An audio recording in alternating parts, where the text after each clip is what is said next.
What if NATO decides to attack Russia? As a first step, NATO eliminates all top leaders and military generals. Now Russia has no leadership to give orders. It's headless. If NATO now launches its nukes against Russia, will Russia be able to retaliate? Strange question, right? Yes, it can. It's called the dead hand. From the 1950 onwards, the US and the USSR was locked in a bitter Cold War race. The only way the US could bomb the USSR was through its big fleet of bombers. But it would take hours for a US bomber to take off and reach its target deep in the Soviet Union. But after the introduction of land-based intercontinental ballistic missiles or ICBMs in 1967, destruction was just 30 minutes away. It was imperative who strikes first.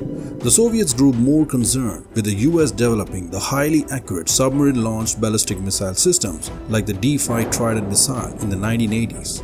With this submarine launch, the US was now capable of delivering a decapitating first strike in just over 3 minutes. This short time interval made the USSR to think of an automated counter-strike capability. The nuclear war works on the principle of MAD, or mutual assured destruction. As per MAD, in the event of a nuclear war, both the attacker and the defender would be completely annihilated. This encourages both sides to avoid a nuclear war.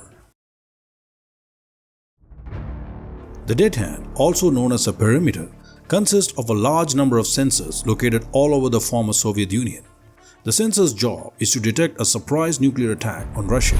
This is done by detection of short-term seismic disturbances, measuring radiation levels on the surface, detecting sudden changes in air pressure, something that happens in a nuclear bomb attack, and tracking the intensity of communications on military frequencies. Inputs from all the sensors is fed to a large processing computer at a classified location. If the sensor detects clear signs of a nuclear attack on the Soviet Union, then the computer would first send a signal to the Supreme Soviet General Staff in the headquarters and would wait for 15 minutes. If the Soviet general is alive, then he would switch off the dead hand system and would manually launch retaliatory attack on the enemy. If there is no response from the Soviet General Staff for more than 15 minutes, then the dead hand system will automatically send launch orders directly to all missile units inside protected bunkers, bypassing layers and layers of normal command authority. The nuclear missile will proceed to predetermined targets all over Europe and the United States. At the height of its power, the Soviet Union had approximately 45,000 fully operational nuclear warheads.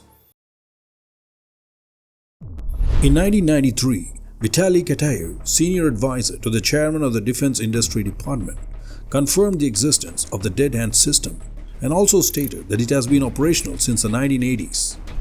According to Bruce G. Blair, senior fellow with the Brookings Institution, the dead hand system lies in a deep underground bunker south of Moscow and at backup locations.